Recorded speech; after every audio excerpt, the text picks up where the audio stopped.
That morning, the sky over Makuzi Station hung low and bruised, thick with smoke from the night's charcoal fires.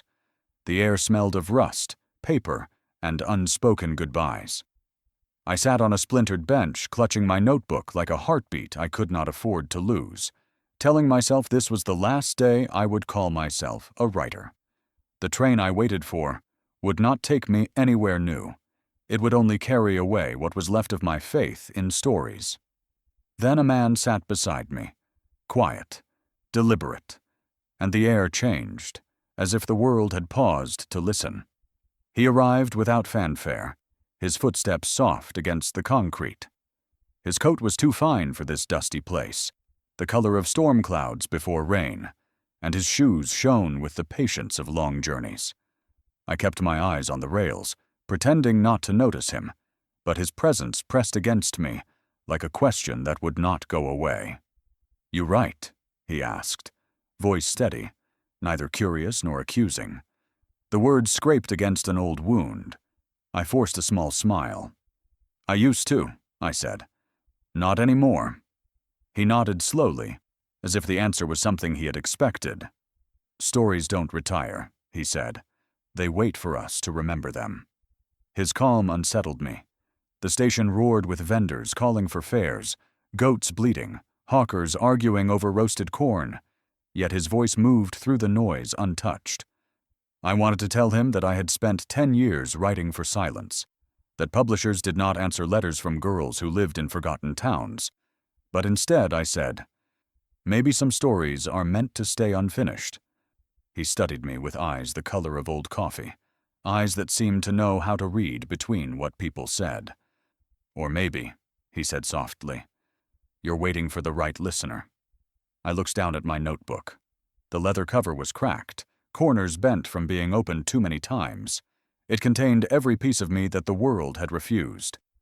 Before I could hide it, a gust of wind flipped it open. A single page tore free and tumbled toward the edge of the platform. The stranger caught it before it fell. He read the line aloud, my own handwriting, words I had written years ago when I still believed the sky could hear me. "The river keeps what it loves, and returns only the names of those who listen." I froze. He returned the page carefully, his fingers brushing mine. "You wrote that," he said, not as a question but as a recognition. I nodded, too startled to lie. "It sounds like someone who hasn't finished listening," he said. The train horn wailed in the distance. Steam curled upward, and for a moment everything shimmered. People, luggage, sunlight, like the world itself was exhaling. The man stood and adjusted his coat. "Some endings," he said, "are only beginnings that lost their patience." He turned to go. "Wait," I called. "Who are you?" He looked back with the faintest smile. "Just another reader," he said. "Maybe the one you were writing for." Before I could answer, the crowd swelled, pulling him into its movement. Voices rose, whistles blew, the ground shook as the train rolled into the station. I boarded with the rest, heart drumming against my ribs. Through the window I searched for him, but he was gone, absorbed into the mist and smoke as if he had never existed at all.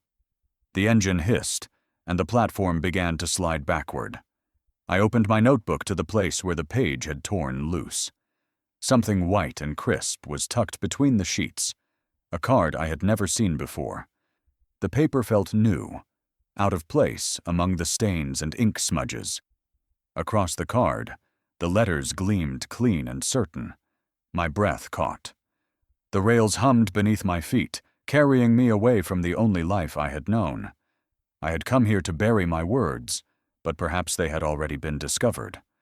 Whoever that man was, he hadn't just read my writing, he had stepped straight out of it.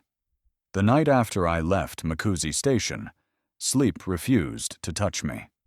The wind crawled through the cracked shutters, dragging the smell of iron and rain into my room, as if the train itself still circled my house looking for a station it had forgotten. On the table by the lamp lay the white card, the only proof that the man on the bench had ever existed. Its surface glowed faintly in the lamplight, too clean for this dusty town, too deliberate to belong to chance. Every time the flame flickered, his name seemed to breathe. Noah Evers. It wasn't merely ink on paper. It was a question the world had written in my own language, demanding an answer I didn't yet know how to give. I told myself that morning I would throw it away. I even walked to the river, the one that curved behind our market and carried other people's mistakes out to sea. But when I reached the water's edge, I couldn't let go. The card felt heavier than it should, like a secret that knew the weight of every dream I had buried. So I slipped it back into my pocket and walked home with the uneasy sense that the river had refused to take it because the story wasn't finished. Days turned into a slow ache. I went through the motions of living, boiling tea, tending to the fruit stall, greeting neighbors who asked why I looked haunted. At night I would catch myself glancing toward the drawer where I had hidden the card, waiting for it to move. Once I could have sworn the drawer slid open by itself, just a breath, as though something inside wanted air. On the 5th night, the rain came hard. Power went out across the village, and the only light in my house was the dull orange glow of the kerosene lamp. I pulled the card from its hiding place, meaning to study it once more, and saw that the ink had changed color. It gleamed faint gold, the letters almost trembling. I traced them with my fingertip, whispering his name as if speaking it might explain the impossible. Noah Evers. The room seemed to listen. The clock stopped. Somewhere outside, a dog barked and then went silent. The silence pressed so tightly around me that I could hear my own pulse. I set the card down and stepped back, but the air near the lamp quivered like heat above metal. It was gone the next second, leaving only the smell of burnt paper. By morning, the power returned, and everything looked ordinary again, except for the faint outline of the card still visible on the table, as if light itself had burned it there. I decided to find him. I borrowed my cousin's phone, searched every registry, every company list, every city directory I could reach. No record, no business, not even an address that matched the name. The internet insisted he did not exist. I began to wonder if I had dreamed the entire encounter, if loneliness could invent a man simply to remind me that I once believed in stories. But each time I tried to forget, the world sent me small reminders. The smell of his cologne in a passing crowd, the sound of a train whistle when no train was due, the shimmer of paper on my doorstep that vanished when I looked twice. One evening, unable to bear the waiting, I sat at my desk and opened my notebook again. The pages still smelled faintly of smoke and travel. I began to write, not about him, but about the feeling he had left behind. Words poured out the way water breaks through a dam, and for the first time in years, the sentences did not feel like begging. They felt like breathing. When I finished, I placed the notebook by the window to dry and noticed footprints in the mud outside, bare, narrow, facing toward the house. The rain had stopped an hour earlier, yet the prints were dry, untouched by weather. A shiver slid through me. I closed the window and told myself they must belong to a child from the neighborhood, someone looking for shelter from the storm. But when I checked again, they were gone. Only the smell of rain remained.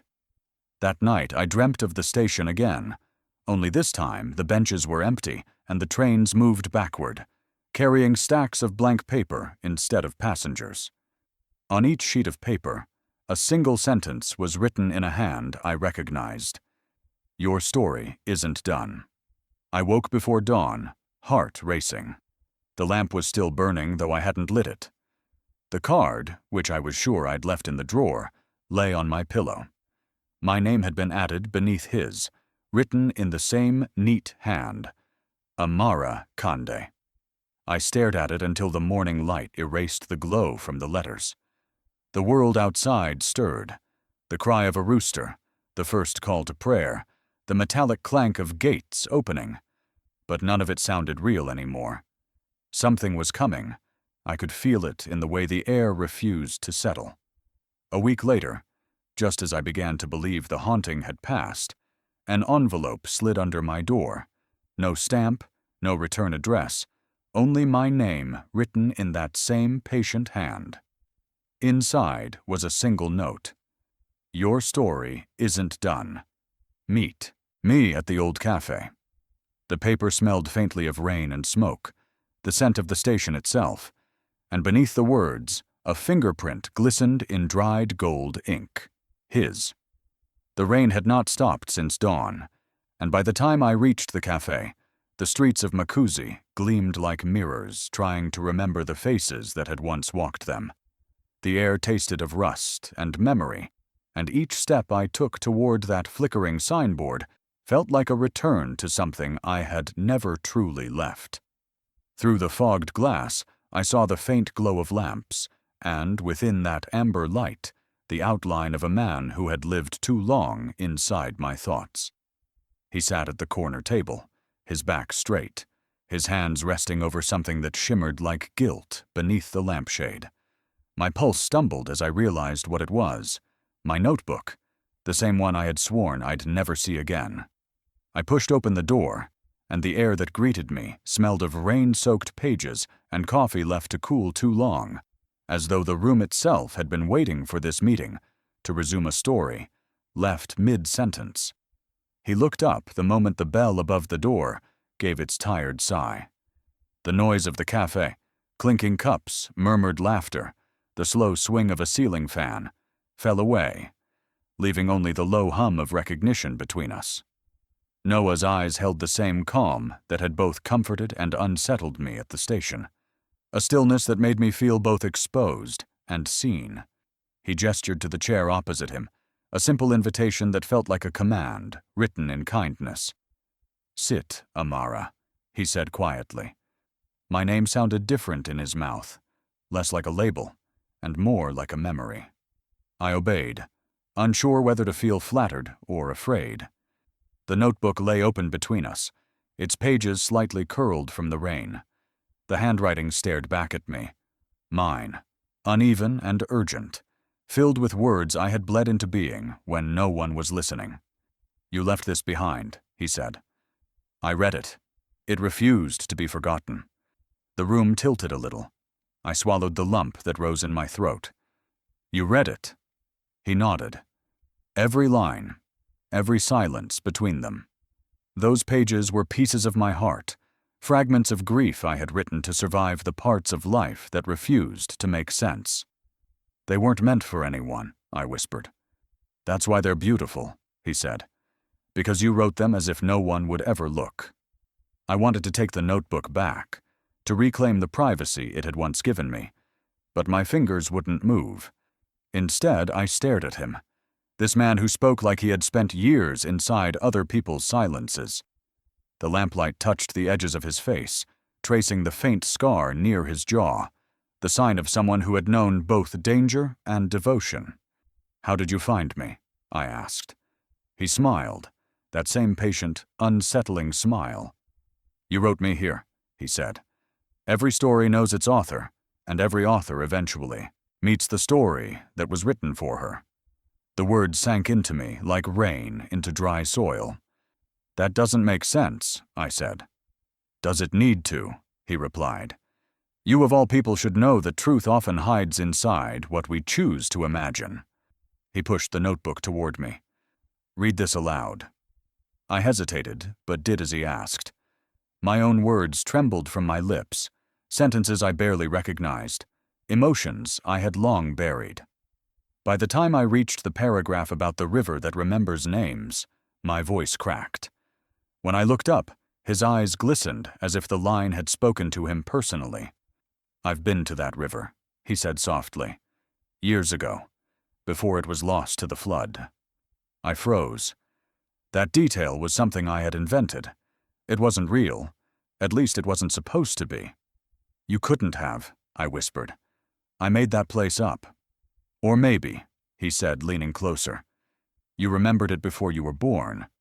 The way he said it made the air around us change, denser, alive, as though the cafe itself was listening.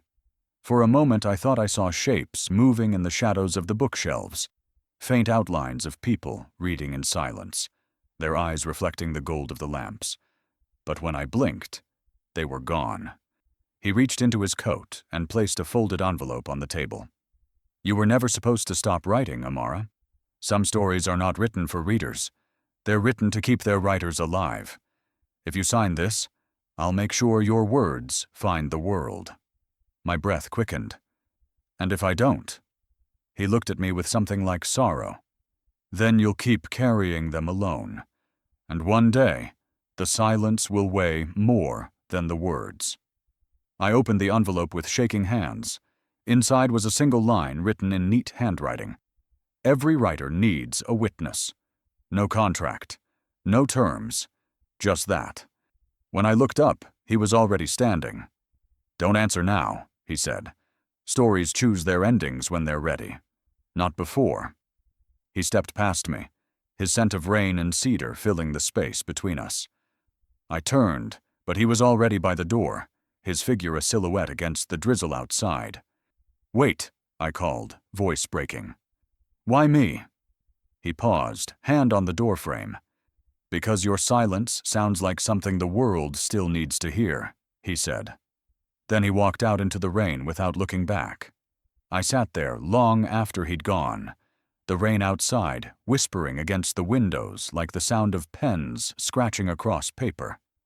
When I finally looked down at my notebook again, there was a new line written at the bottom of the last page, words I hadn't written. "You wrote like someone who's been holding her breath for years. Let me help you exhale." The ink was still wet, and the seat across from me was still warm. The offer to publish should have felt like redemption, yet when Noah said the title, aloud, "The River Between My Words," my stomach tightened as if the world had just read a secret I'd buried too deep. His voice carried warmth, but beneath it I heard something else, something that sounded like invitation and warning tangled together.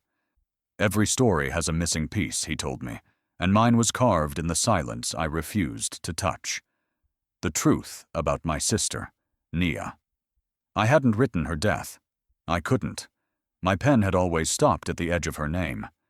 Noah leaned closer, his eyes soft but relentless.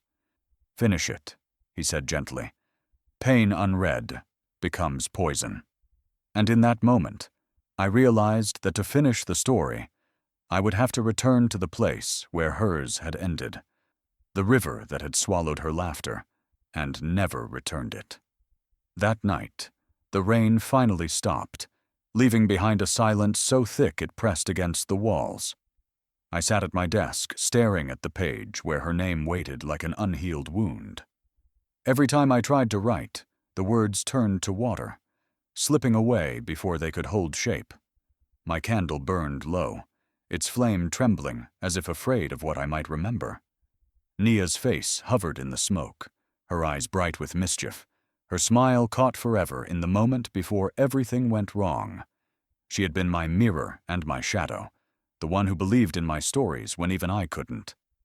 "You write because you can't breathe otherwise," she used to say, "and I'll always be your first reader." But when she drowned in that river 7 years ago, I stopped writing. It wasn't just her body the current had taken. It was my language, my belief that words could save anything. Noah's voice echoed in my mind. "Pain unread becomes poison." The phrase repeated like a prayer I didn't want to believe in. Still, I found myself packing my notebook and walking toward the door as if something unseen was pulling me. The path to the river had changed. The old mango trees leaned heavier, their roots gripping the earth like hands refusing to let go. The moonlight fell in silver shards across the dirt trail, illuminating the ghosts of footsteps, mine and hers, fossilized in memory. Every sound felt amplified. The hum of crickets, the whisper of reeds brushing against the wind, the distant call of an owl that sounded almost human. When I reached the water's edge, the world stilled. The river shimmered darkly, its surface rippling with the same rhythm as my pulse. I had promised myself I'd never come back, yet standing there, I felt as if the river had been waiting, patient and knowing, keeping time with my unfinished grief. I knelt, touching the surface lightly. It was cold, too cold for the season. And then, faintly, a voice rose from the current. Amara. I froze. My name, spoken softly, almost lovingly, by a voice I had not heard since the day she died. Nia, I whispered, my heart clawing at my ribs. The water rippled, and for a heartbeat, saw her, or something that looked like her, beneath the surface. Her eyes were open, her lips curved in that same teasing smile. I stumbled backward, shaking my head. No, this isn't real. But the river spoke again, not in words, but in movement. The current forming circles, small at first, then widening until they mirrored the pattern of the pendant she had always worn. I fell to my knees, tears cutting through the rain on my face. I'm sorry, I whispered to the water. I wasn't there that night. I should have been. The ripples stilled. For a moment, everything went silent. Then a breeze swept across the bank, and a folded piece of paper drifted toward me. Soaked, fragile, but unmistakably human-made. My shaking hands unfolded it. Inside, written in Naya's handwriting, were 3 words. Finish our story. My breath caught. The paper smelled faintly of smoke and something floral, the same scent she used to wear. I clutched it to my chest, trembling between belief and madness. The moon slid behind a cloud, and the world darkened. Somewhere behind me, footsteps crunched in the wet earth. Noah? I called out, spinning around. No answer, only the rustle of leaves. I took a step forward, and my foot brushed against something solid buried in the mud. A wooden box, old and carved with our initials. A and N. My throat tightened. We had made it as children, filling it with pebbles, wildflowers, and our shared promises to never grow apart. I dug it out with trembling fingers. Inside, everything was still there. The ribbon from Nia's hair, the tiny compass she used to wear, and a small slip of paper newer than the rest. On it, in neat handwriting, was a message. He knows where the river leads. He. The word struck me like lightning. The only he in my life right now was Noah. But how could he know this? How could he know her? The air thickened again, the same strange charge that had followed me since I met him. I looked back at the water. It glowed faintly under the moonlight, golden ripples spreading outward like the breath of something waking. My heart pounded so hard I could taste iron in my mouth. I turned and ran, the forest swallowing me in darkness. Every tree seemed to whisper my name. Every shadow flickered with her face. When I reached the edge of the road, a car sat waiting. Headlights dimmed, engine idling. I couldn't see who was inside, but through the fogged glass I caught the faint outline of a man's silhouette, motionless, patient, watching. As the car door opened, a faint golden light spilled onto the ground, the same hue as the river's reflection. A voice called softly from within, calm, deliberate. Amara, it said. You weren't the only one who lost her. My knees weakened as I recognized the voice. Noah's. And before I could run, he whispered the words that froze the night itself. I was there when Naya drowned. The night smelled of wet earth and ghosts. I sat on the riverbank, where the moonlight trembled over the water, like a secret too fragile to hold its own reflection. My notebook lay open across my knees, its pages curling in the damp air, waiting for the story I had feared to tell. I wrote the fall first, the slip of her bare feet against the stone, the startled gasp that cracked the silence, the single ripple that swallowed her voice. Then came the scream, mine, chasing her name into the current. And finally, the silence that followed, heavy and holy, as though the river itself had taken an oath to never give her back. Each word felt like reopening a wound that still bled beauty. By the time I finished, dawn was rising, painting the horizon in colors Naya would have loved. I sent the chapter to Noah before I could lose courage. His reply came instantly. You freed her. For a long moment I just stared at his message. The words glowed on the screen like a benediction I hadn't earned. You freed her. I wanted to believe him, to think that by finally writing her death I had loosened whatever bound her spirit to this river. But something inside me refused peace.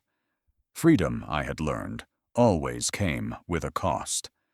The phone buzzed again. Another message, shorter this time. But the river took more than her, didn't it?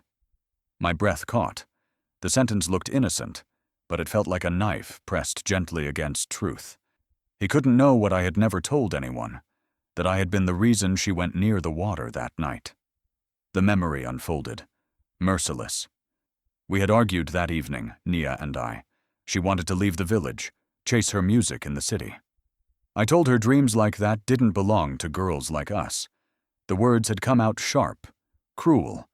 She had smiled the way only she could when hiding pain and said, "Then I'll sing for the river instead." Minutes later, she was gone, her laughter echoing against the wind. I had run after her, too late to stop what came next. I shut the phone and threw it onto the grass, but guilt doesn't vanish just because you close your eyes to it. The wind picked up, brushing the surface of the water until it shimmered like breath. For a heartbeat, I thought I heard a melody rising from the current. Nia's voice, faint and broken, singing the same lullaby she used to hum when storms frightened me as a child. Tears blurred my vision. "What do you want from me?" I whispered to the river. "I wrote your story. Isn't that enough?" The water responded with movement, slow at first, then swirling, forming letters in the reflected moonlight. I stepped closer, breath shallow. The ripples shaped words that made my knees give way. He was there. I fell back, heart hammering. The phrase dissolved before I could blink, but I had seen it clearly. He. Noah? Or someone else? The night felt suddenly smaller, the air closing around me. My phone lit again, its screen glowing cold white against the darkness.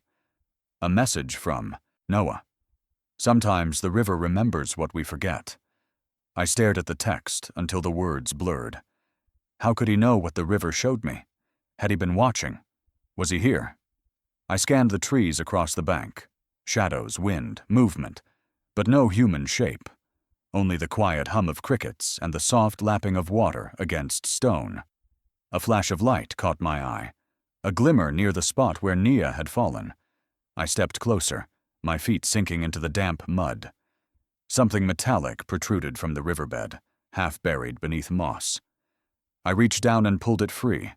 It was a bracelet, rusted but unmistakable, the one Noah had been wearing the day we met at the station. The world tilted. My pulse thundered. I turned the bracelet over in my palm, tracing the initials engraved on the inner side. N.W. Noah Wren. My breath hitched. He had told me his name was Evers. Why lie? Thunder rolled in the distance, the sound echoing across the valley like a warning. I shoved the bracelet into my pocket and stumbled back toward the path, heart pounding. My phone vibrated again. Another message from him. You found it.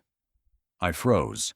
The air thickened, the wind carrying his voice, or what sounded like it, through the trees. Amara, it whispered. You're closer than you think. I ran until the lights of the village flickered through the mist. Every sound behind me felt like footsteps. Every shadow stretched too long to be natural. When I finally reached home, I locked every door, drew every curtain, and pressed my back against the wall until my heartbeat slowed. The phone lay on the table, silent now, but its glow pulsed faintly as though the words inside it still breathed. I opened the last message again, tracing the curve of each letter. The river took more than her, didn't it? And now I understood. It hadn't just taken Nia. It had taken truth, and in its place, it had left me a man who knew too much to be a stranger.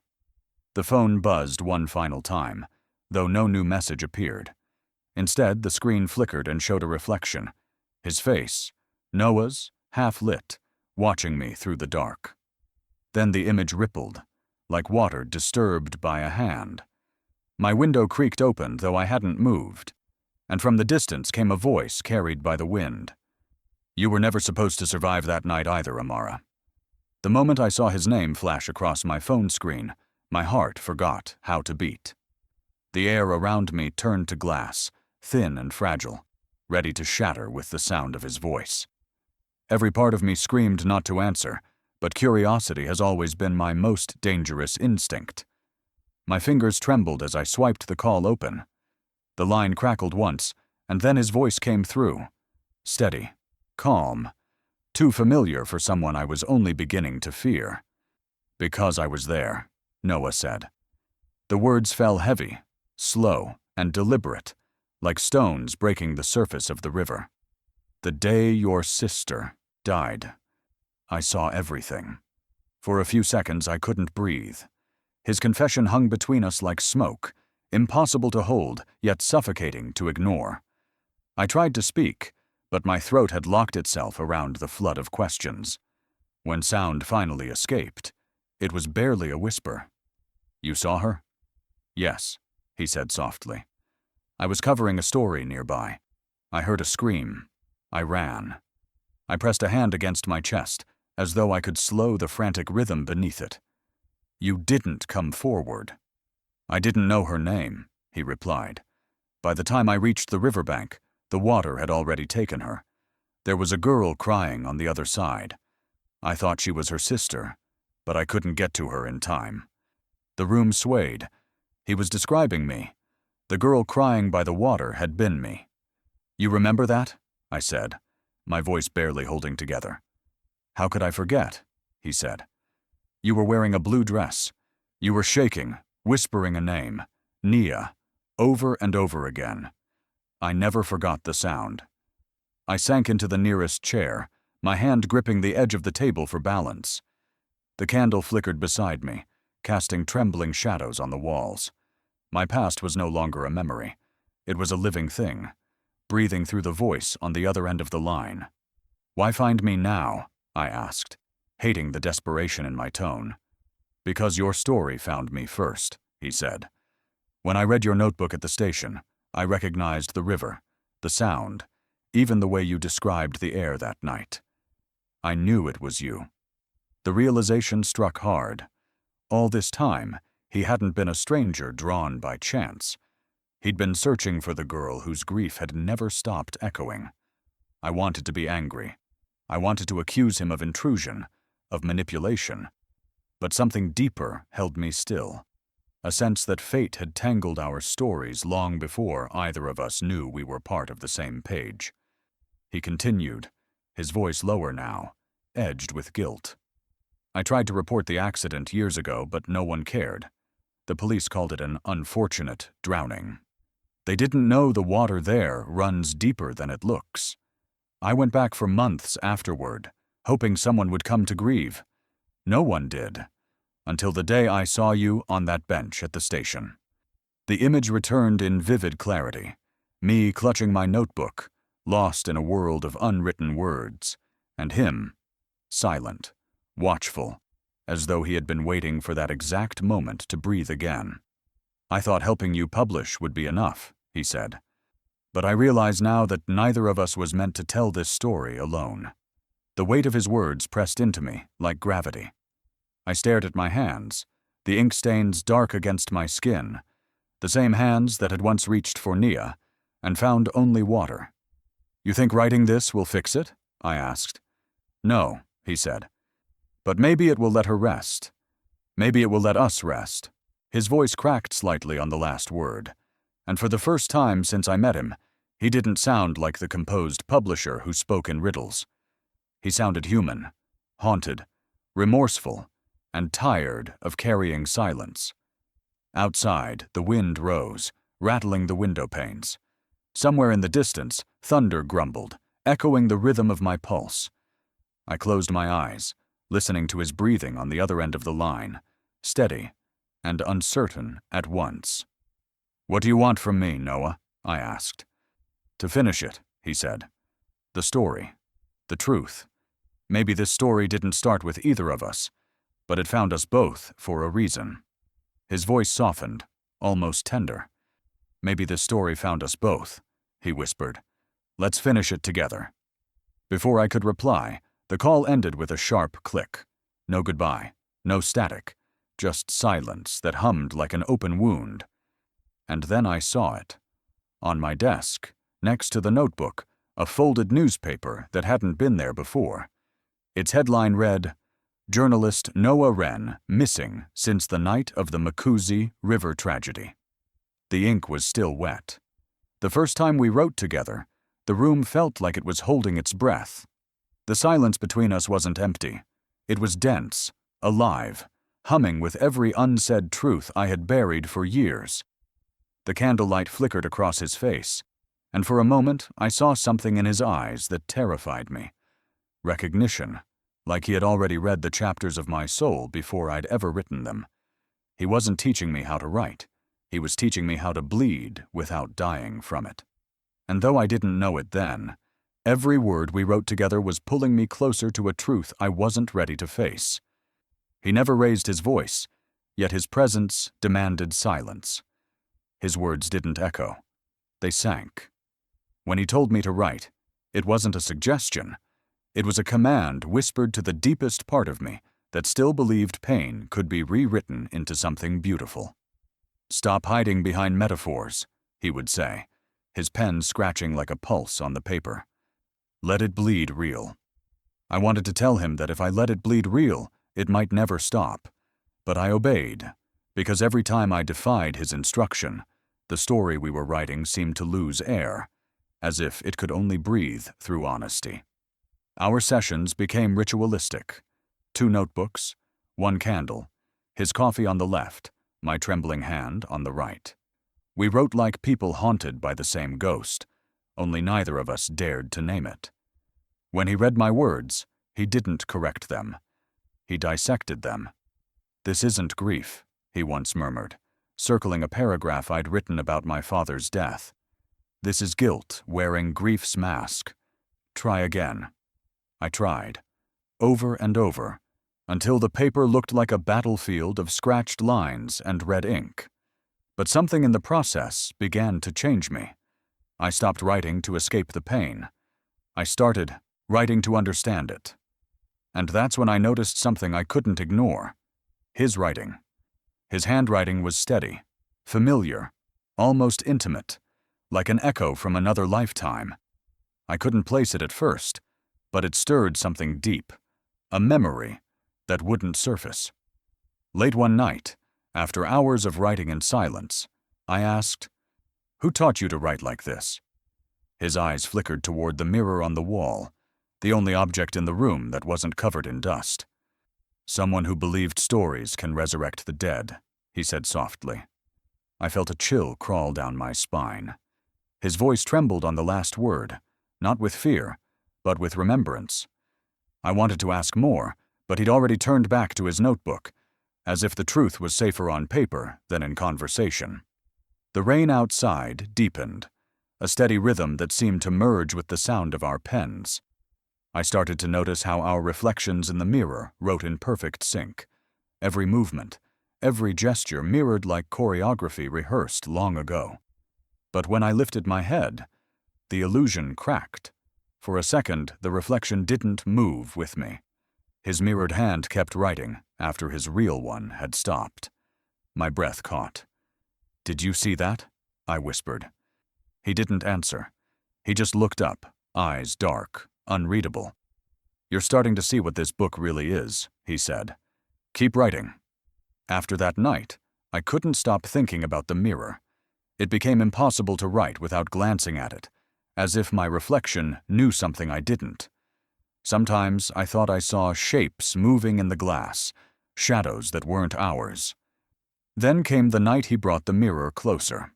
He placed it flat on the table so it reflected our pages and our faces at once. "Tonight," he said, "we write with the mirror. Let it show you the truth you've been refusing to see." My hands shook as I wrote. Every word felt heavier, sharper. The reflection distorted, making his face look both older and younger at once. When our pens moved together, I felt a strange pull, like something invisible connecting us beyond the page. "Why does it feel like we've done this before?" I asked, half laughing, half afraid. He looked up, his eyes soft but haunted. "Because pain has memory," he said. "And sometimes it writes itself again until someone dares to end the story." His words struck something deep. I didn't understand them, but they felt personal. Too personal. The air in the room thickened. The candlelight trembled. I tried to focus on my page, but the letters started to blur. That's when I noticed it again. His handwriting. Familiar. Curved the same way as the letters in a box of old letters I once found in my mother's drawer. Letters from a man she said died before I was born. My chest tightened. I picked up the page he'd written and held it next to one of mine. The resemblance was undeniable. The same loops, the same slant, the same rhythm. "Where did you learn to write like this?" I asked, voice trembling. He smiled faintly, his gaze sinking into mine through the reflection of the mirror. "From someone who wanted you to know the truth when the time came." "What truth?" I demanded. The silence between us grew unbearable. Then he reached out, his fingers brushing the edge of my notebook. "When this book breathes," he said quietly, "you'll finally see me for who I am." The candlelight flickered, and for a heartbeat, I saw his reflection morph in the mirror, his features shifting into someone I had only seen in a faded photograph. My throat went dry. I turned to him, but the chair across from me was empty. Only the pen remained, still moving across his half of the page, guided by no visible hand. And then I heard his voice, not from the room, but from the mirror itself. "You'll know who I really am when this book breathes." The pen stopped. The candle went out. But the mirror kept writing. Curiosity consumed me. I searched again for Noah Evers. This time I found him, a global publisher, the founder of Evers Press, the man whose name shaped half the literary world. For weeks, he had sat across from me like an ordinary mentor, a stranger who knew too much about pain, and now the truth was staring at me through 1,000 headlines. The man helping me heal was a legend, and I had been spilling my secrets into the hands of someone who built his empire on them. My fingers trembled over the keyboard as I read every article, every award announcement, every photograph. His face stared back at me from glossy covers, his biography polished, powerful, untouchable. The same gentle smile I'd seen under the candlelight now looked different. Deliberate, practiced, a mask worn by someone who understood how to craft perception. I felt something between betrayal and awe. He wasn't just a writer. He was the writer, the name whispered in every literary circle, the man whose influence could make or break stories before they were even read. And I, naive and broken, had poured my soul into his hands, thinking I'd found a kindred spirit. The realization twisted inside me. I remembered every word he'd said, every time he told me to bleed real. Was he guiding me or studying me? I wanted to hate him for hiding, but hate requires distance, and I couldn't find any. His voice still lingered in my mind, patient and precise. "Only truth survives," he had said. The mirror on my desk caught the faintest reflection of my face.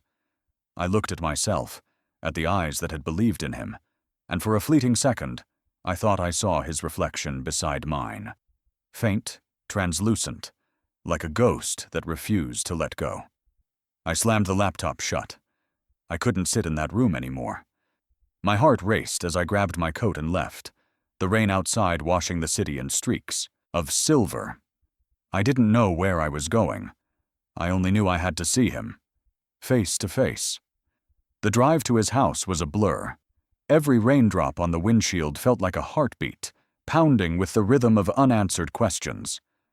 The closer I got, the more the anger dissolved into confusion. Why hide? Why pretend? Why me? When I reached his home, the lights were on, but the front door was slightly ajar, like he had been expecting me. I pushed it open and stepped inside.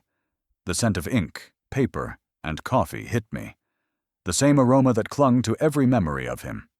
He was sitting at his desk, surrounded by stacks of manuscripts. The mirror from our writing sessions rested on the table beside him. He looked up, unsurprised. "You found me," he said quietly. I swallowed hard. "You could have told me who you were. You let me think you were just someone." "You needed me to be someone," he replied calmly.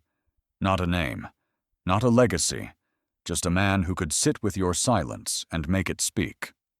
"You manipulated me," I snapped, the words sharp even to my own ears. "You knew I'd open up if I didn't know who you were." His expression softened. "If I had told you the truth, every word you wrote would have turned into performance. You would have written for approval, not honesty." His voice broke slightly on the next line. "I needed you to write as if no one powerful was watching, because only truth survives that way." I wanted to argue, but I couldn't. Deep down, I knew he was right.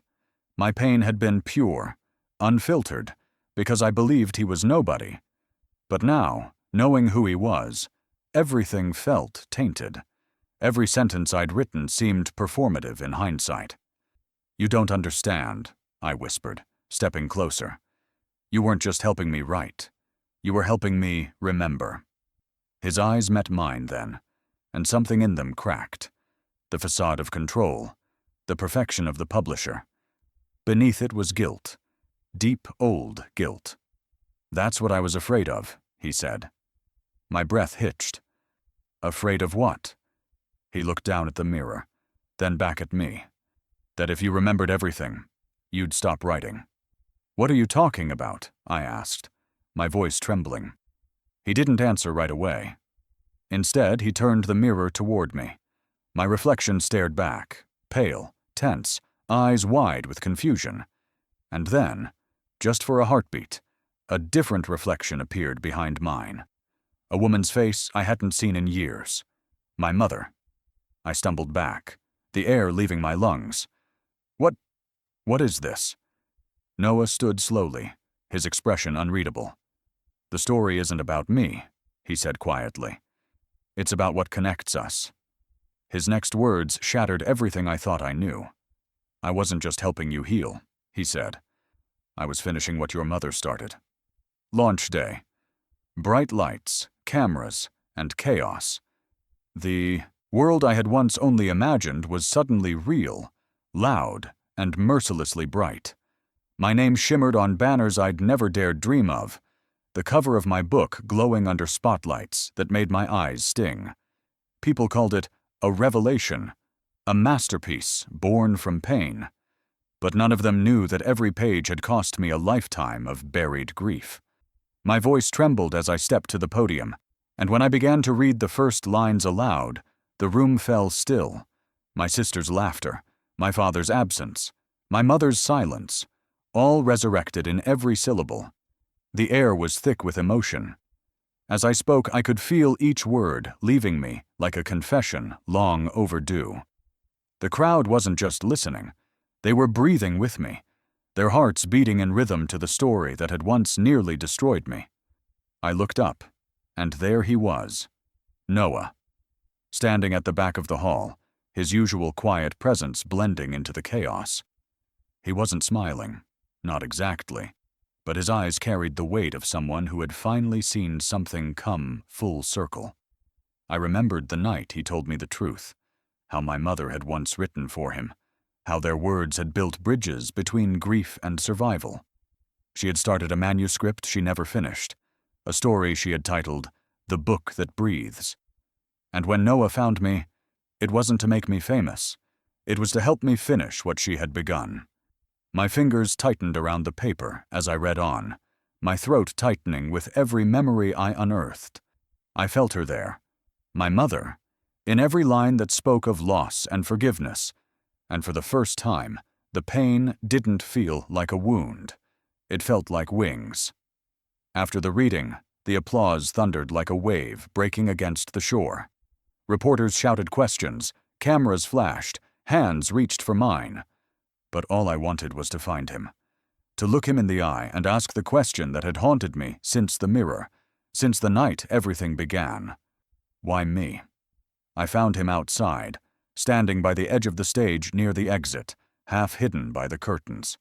The noise of celebration poured behind me, but in that small pocket of silence, it was just us again, the teacher and the student, the writer and the reflection. "You did it," he said, his voice soft but steady. "You gave truth a voice." "You knew this would happen," I whispered. "You planned all of it, the book, the lessons, the pain." He shook his head gently. "No one plans the truth. It just waits until you're strong enough to hear it."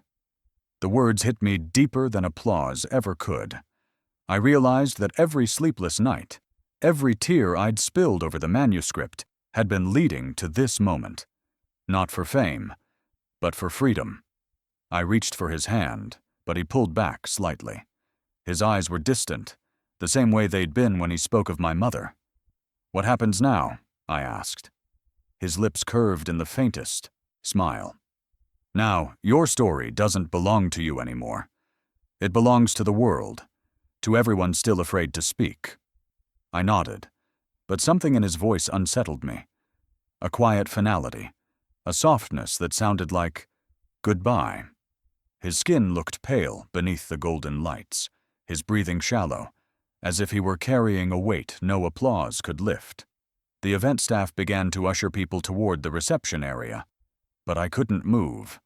My gaze was locked on him, afraid that if I blinked, he'd disappear. He leaned in slightly, his voice barely above a whisper. "Do you remember what I told you the night we wrote in the mirror?" I nodded, my throat tight. "You said I'd know who you were when the book breathed." His eyes glistened. "And now that it does," he said, "I can rest." "Rest," I repeated, confused. But before I could ask more, he stepped back, the crowd swallowing him, and for a fleeting moment, I thought I saw his reflection in the glass doors, younger, lighter, unburdened. I ran after him, but the hallway beyond the stage was empty. Only the mirror he'd once given me leaned against the wall, and in its reflection, I could still see him, smiling, fading, as if he'd finally written his last line and set both of us free. Days passed. His number stopped ringing. The world celebrated me, but my heart searched for him. Every interview, every autograph, every camera flash felt hollow without the quiet nod of approval that used to anchor me. The book that had freed me was now chaining me to an absence I didn't know how to carry. Then, just when the silence began to feel unbearable, a package arrived. Small, plain, wrapped in parchment that smelled faintly of rain and ink. Inside, nestled like a secret too heavy to hold, was his old fountain pen.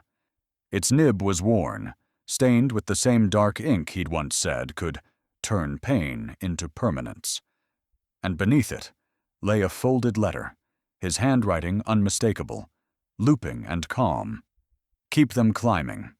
You know how to lift stories now."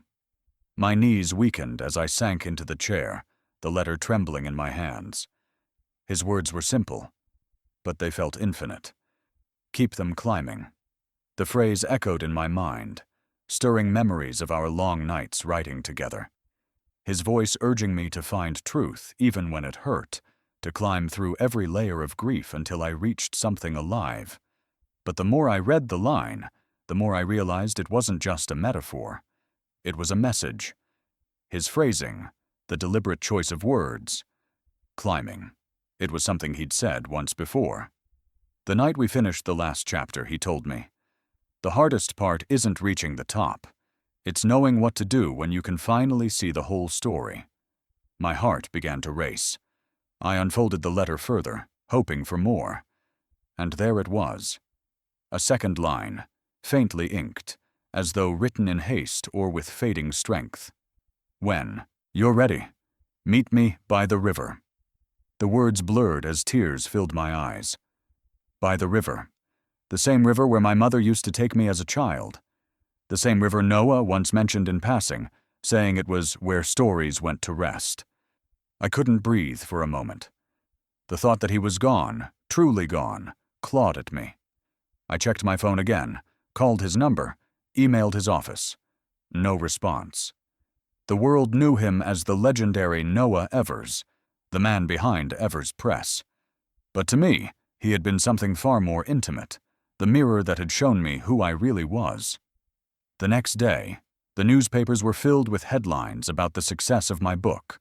I smiled in photographs, shook hands with journalists, answered questions about my process, as if I hadn't lost the person who taught me how to survive it.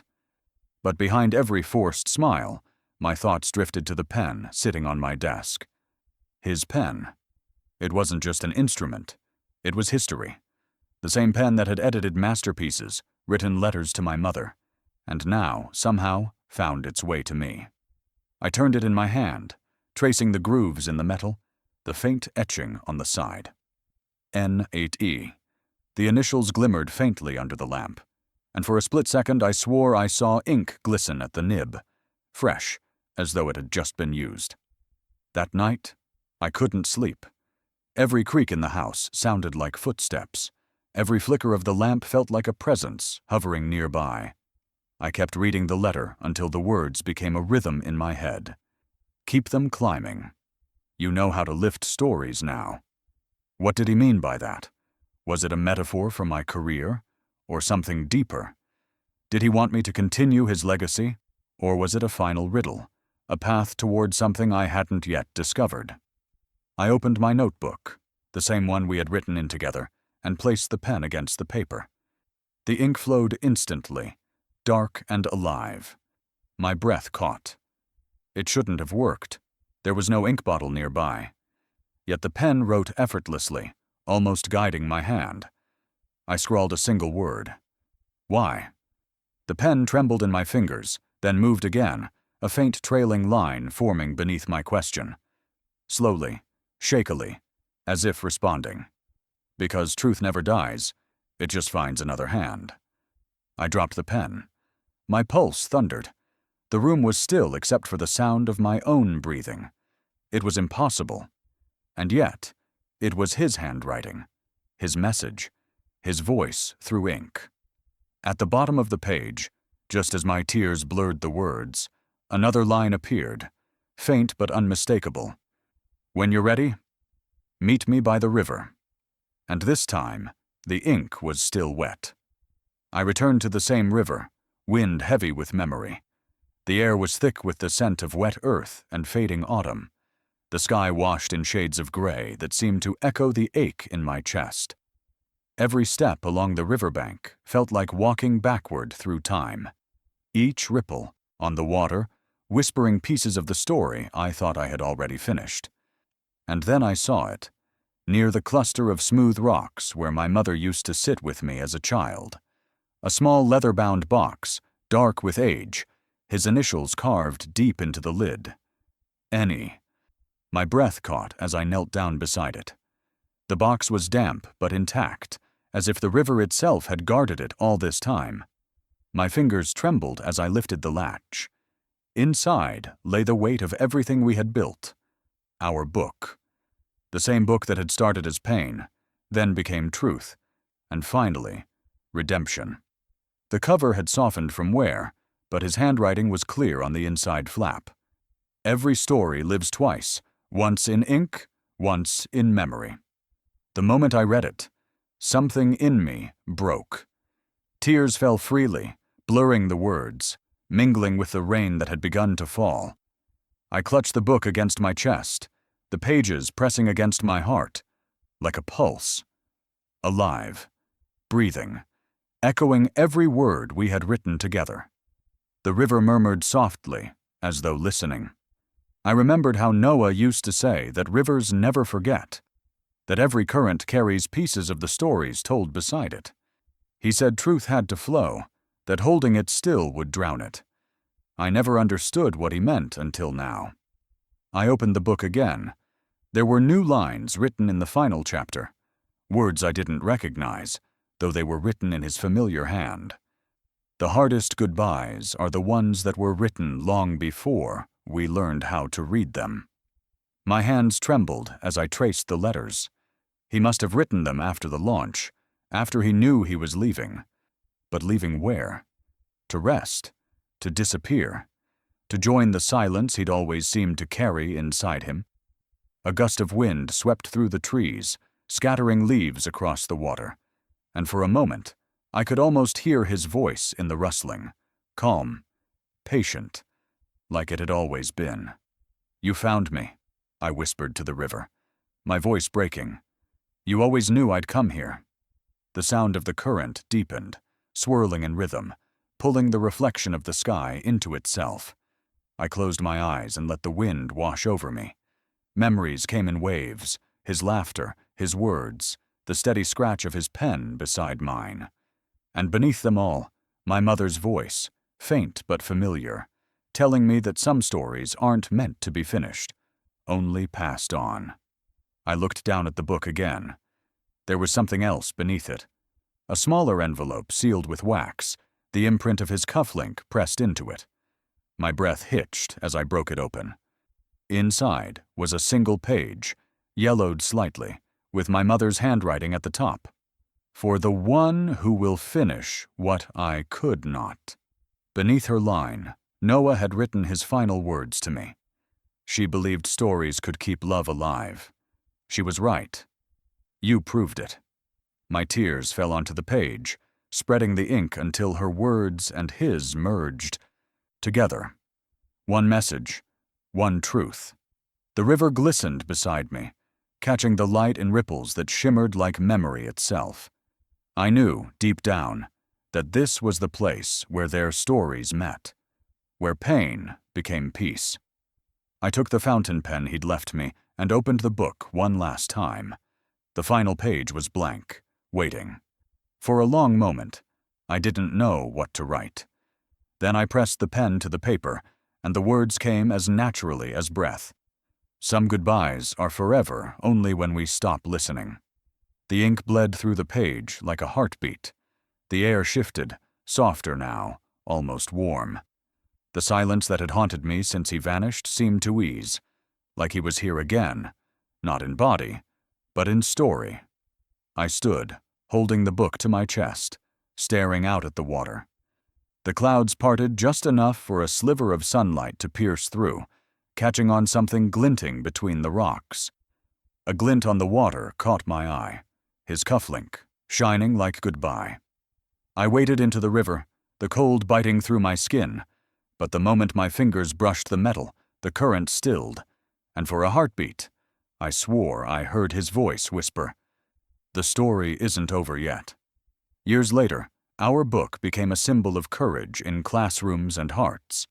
I would watch from the back of auditoriums as teachers spoke of its lessons, grief, truth, and the quiet kind of love that never asks to be named. Students underlined sentences I had once written through tears, and somewhere between the laughter and applause, I realized that our pain had become a map for others trying to find their way home. What began as a confession had turned into a legacy. What started in silence had become a movement. The years that followed were kinder, softer. The noise of fame had faded, replaced by something purer, purpose. I built the Evers Foundation for Forgotten Writers, in Noah's name. It began as a single desk in my old apartment, a place for struggling voices to be heard. But like every true story, it grew, from one desk to a community, from a room to a refuge. Writers came from across the country, carrying journals, unfinished poems, letters they never sent. I read every line they brought, hearing echoes of my younger self in their trembling words. On every copy of our book, there's an inscription printed just beneath the dedication, "For Noah, who taught me to finish my silence." Each time I sign one, I pause, letting the weight of those words settle. Because silence doesn't end when you speak. It ends when your truth finds a listener. Sometimes, late at night, I still find myself reaching for his old fountain pen. The ink has long since dried, yet I can't bring myself to throw it away. It sits beside my notebook like an unspoken promise, a reminder that even endings can write beginnings. A photograph of Noah and my mother, now framed in my office, rests above the desk. Her smile is soft, his expression thoughtful. I often wonder if they would be proud, if they knew how their unfinished stories would one day become a bridge between generations. Every year, on the anniversary of our book's release, I return to the same river. The world calls it a ritual, but I know it's a conversation. I bring a fresh notebook each time, sit by the rocks, and let the wind decide when to turn the pages. The first time I went back, I half expected to find another message, another box or letter, something tangible to hold. Instead, I found quiet. The kind of quiet that doesn't ache, but heals. The river still whispers, its rhythm unchanged. Sometimes I think it remembers us. The ink, the grief, the laughter, the confessions that were never meant for the world, but became its inheritance. Children sometimes play nearby, their laughter echoing across the water, and I smile. That's what Noah meant when he said, "Keep them climbing." He didn't mean writers. He meant souls. He meant every person learning how to rise again after breaking. On my last visit, I brought one of the Foundation's students, a young woman named Layla, whose voice trembled when she read her first story aloud. When she finished, she turned to me with tear-filled eyes and whispered, "It feels like it's breathing." I smiled then, the same way Noah once smiled at me. "That means it's alive," I told her, and for the first time, I understood the full meaning of his words. The book that breathes. It wasn't just ours anymore. It belonged to everyone who ever believed their story didn't matter until it found a listener. As dusk fell, I closed my notebook and stared across the water. The sun had melted into the horizon, leaving a silver trail across the current. I placed the fountain pen beside the rock where I had found his cufflink years ago. It felt like laying down a final sentence, not of loss, but of gratitude. I whispered his name, softly at first, then louder, letting it carry across the wind. Noah. And as if the world was listening, the breeze stirred. The notebook beside me fluttered open, pages rustling like wings. A single sheet turned itself to the first line I had ever written with him. We began writing side by side, grief meeting, understanding. I smiled through my tears and whispered into the wind. "We wrote it, Noah." The pages turned once more, the river's reflection shimmering like breath. Because some strangers don't just read your story, they give it eternity. If this story touched your heart, don't let it end here. Share it with someone who still believes their words don't matter. Subscribe and stay with me as we uncover more untold stories that breathe with truth and memory. Because every view, every comment keeps these voices and their stories alive.